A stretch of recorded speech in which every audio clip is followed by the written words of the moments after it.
प्यारे छात्र छात्राओं को सलाम नमस्ते। मैं फिर हाजिर हूँ आपकी नवीं कक्षा की हिंदी की वर्कशीट को लेके। तारीख हमारी है आज की 13/11/2020 और कार्यपत्र यानी वर्कशीट नंबर है 5555 और विषय आपका हिंदी है। कक्षा आपकी 9 है। यहाँ आपको अपना नाम और यहाँ अपने कक्षा यानी क्लास टीचर का नाम लिखना है। तो प्यारे बच्चों, आज हमें पढ़ना है अनुच्छेद लेखन, जिसे आप पैराग्राफ राइटिंग भी इंग्लिश में कहते हैं।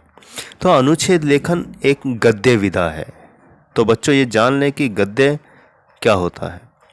तो गद्य और पद्य दो चीज़ होती हैं। पद्य में के अंतर्गत हम कविताओं को मानते हैं और गद्य के अंतर्गत कई तरह की विधाएं आती हैं, जैसे वैरायटी आती हैं, जैसे नाटक है, कहानी है, उपन्यास है, संस्मरण है, निबंध है। तो इस तरह से अनेक चीज़ें आती हैं लेखन में जो गद्य के अंतर्गत आती हैं और बाकी पद्य के अंतर्गत कविताएं आती हैं। तो अनुच्छेद लेखन एक गद्य विधा है जिसमें किसी विषय पर अपने सोच विचार एवं निजी अनुभव के आधार पर भावों को संक्षिप्त किंतु अर्थपूर्ण रूप में अभिव्यक्त किया जाता है। इसमें छोटे छोटे वाक्य शामिल होते हैं जो एक दूसरे से जुड़े होते हैं।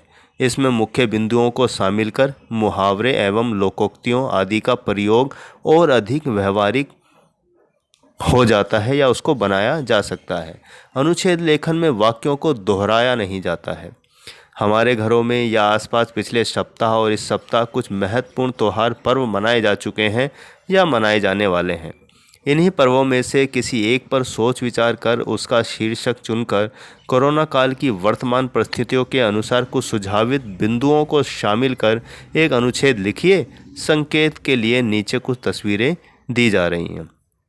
तो प्यारे बच्चों, पहले हम चर्चा अनुच्छेद लेखन पर एक बार फिर से रिपीट कर लें कि अनुच्छेद लेखन जो है गद्य विधा है जिसमें आप किसी भी एक टॉपिक को लेते हैं यानी कि विषय को लेते हैं और अपने निजी यानी पर्सनल एक्सपीरियंस और अनुभव के आधार पर अपनी फीलिंग यानी भावों को इस ढंग से लिखते हैं कि वो अर्थपूर्ण होता है, मीनिंगफुल होता है और लोगों को पसंद भी आता है।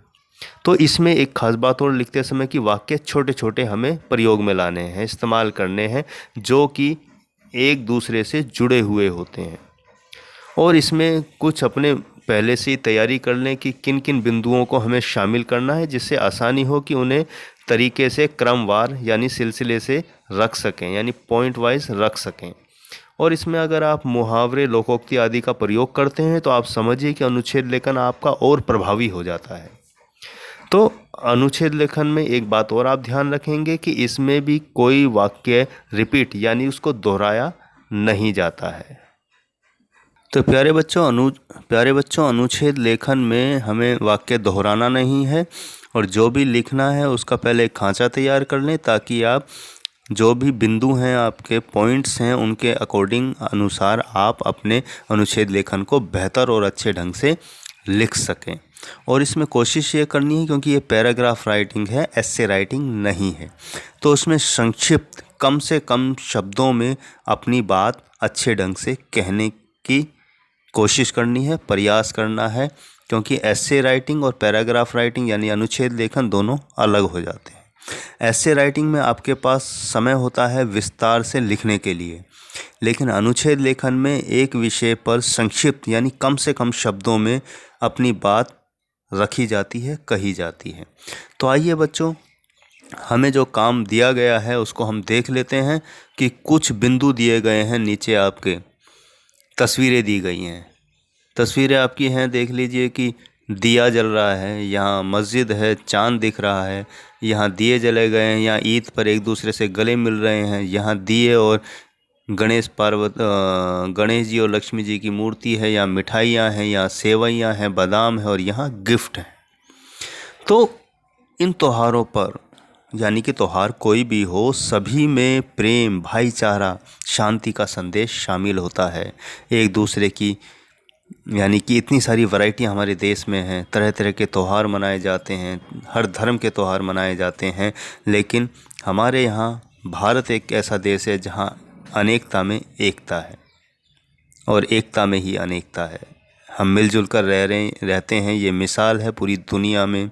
भले ही कभी कभी कुछ चीज़ें गलत हो जाती हैं, तो हमें आज इन चित्रों के आधार पर किसी भी टॉपिक पर, चाहे वो ईद पर ले सकते हैं, चाहे दीपावली पर ले सकते हैं, चाहे दिए पर ले सकते हैं, चाहे गिफ्ट, यानी कि इन बिंदुओं को हम जो भी टॉपिक लिखेंगे, चाहे ईद पर लिखें चाहे दिवाली पर लिखें, इन बिंदुओं को हमें शामिल करते हुए अपना अनुच्छेद लेखन लिखना है। तो आइए हम शुरू करते हैं बिना देर किए अनुच्छेद लेखन।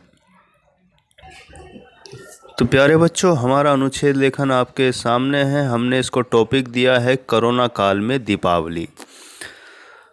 सभी त्योहार शांति, भाईचारा और प्रेम का संदेश देते हैं। भारतवर्ष में अनेक त्योहार मनाए जाते हैं। इसी बात से आप अनेकता में एकता की शक्ति का अंदाज़ा लगा सकते हैं। अनेक पर्वों में दीपावली भी एक प्रमुख त्योहार है, जिसे आप कह सकते हैं कि ये भारत के साथ साथ दुनिया के तमाम देशों में हर्ष उल्लास के साथ मनाया जाता है। लेकिन इस बार की दीपावली में कोरोना के कारण हालात बदल गए हैं। तो इस बार जब दिवाली का त्यौहार मनाएं तो विशेष सावधानियां भी बरतें। तो सबसे पहले भारतीय संस्कृति का ध्यान रखते हुए नमस्कार को अपनाना है। मेहमानों का स्वागत या पड़ोसियों का स्वागत हाथ मिलाकर नहीं, हाथ जोड़कर यानी नमस्कार से करना है। तो प्यारे बच्चों की मेहमानों का स्वागत या पड़ोसियों का स्वागत हाथ मिलाकर नहीं, हाथ जोड़कर यानी नमस्कार से करना है। अब क्योंकि घरों में पूजा होती है, तो अगर संभव हो हमें पहले से ही नीम, तुलसी इत्यादि की मदद से सैनिटाइज़र तैयार कर लेना चाहिए, क्योंकि बाहर से खरीदे गए सैनिटाइज़र में अल्कोहल यानी शराब की मात्रा होती है, जो पूजा के समय ठीक नहीं होती है। प्यारे बच्चों, तो आगे हम देखते हैं कि पूजा करते समय उचित दूरी बनाकर रखनी है। मिठाइयाँ जो हम एक दूसरे को बांटते हैं, अगर संभव हो तो घर पर ही तैयार करें।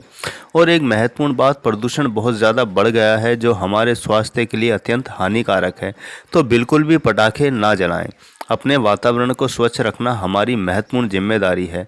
और अगर जलाना है तो प्रेम के दिए जलाएं, सारे जग को रोशन कर स्वयं जगमगाएं और मास्क ज़रूर लगाएं। जब तक दवाई नहीं तब तक कोई ढिलाई नहीं। इसलिए तमाम सावधानियां बरतते हुए दीपावली का त्यौहार मनाएं। स्वयं भी सुरक्षित रहें और दूसरों को भी सुरक्षा प्रदान करें। तो प्यारे बच्चों, आपने देखा मैंने संक्षिप्त रूप में लिखने का प्रयास किया है। आप भी इसमें और भी तमाम बहुत सारे बिंदु शामिल कर सकते हैं, क्योंकि हमेशा कुछ ना कुछ छूट जाता है, हमेशा आप सब कुछ नहीं लिख पाते हैं। तो कोशिश करें कि लिखने का प्रयास करें। बहुत सारे बिंदु आपको जो ठीक लगते हैं उनको शामिल करें, क्योंकि त्यौहार खुशियों का पर्व है, और ऐसे खुशी में कोई दुख शामिल हो जाए तो वो त्यौहार नहीं रह जाता है। तो हमें अपने स्वास्थ्य का भी ध्यान रखना है, दूरी भी बनाकर रखनी है, और त्यौहार का महत्व भी समझना है, क्योंकि कोई भी त्यौहार आपको भाईचारा या शांति के खिलाफ नहीं कहता है। तो हमें सारी मर्यादाओं का ध्यान रखते हुए, अपने स्वास्थ्य का ध्यान रखते हुए, अपने दुनिया के वातावरण का ध्यान रखते हुए, अपने शहर, अपनी कॉलोनी, अपनी गली का ध्यान रखते हुए हमें सावधानियां बरतनी है, और दूसरों को भी सावधानियां बरतने के लिए कहना है, समझाना है। तो प्यारे बच्चों, दीपावली का त्यौहार अब 14 तारीख को है, और मैं चाहूँगा कि आपको एडवांस में बहुत बहुत मेरी तरफ से शुभकामनाएं। आप खुश रहें, स्वस्थ रहें, मस्त रहें, खूब जगमगाएं, दिए जलाएं, प्रेम के दिए जलाएं, लोगों में भी प्रेम की भावनाएं पैदा करें, और मिलजुल कर रहें। किसी के बहकावे में ना आएं, किसी के बरगलाने पर ना आएं। अपनी सोच रखें, अच्छी सोच रखें। इस दीपावली पर कुछ ऐसा प्रण करें जो आपके लिए, पड़ोस के लिए, घर के लिए, देश के लिए बेहतर हो। ऐसा कोई संकल्प करें। तो मन में एक ऐसी चीज़ का दिया जलाएं जो आपके जीवन भर जलता रहे। तो इसी के साथ मैं लेता हूँ विदा, और मिलता हूँ अगली वर्कशीट पर। तब तक के लिए बहुत बहुत दीपावली की शुभकामनाएं।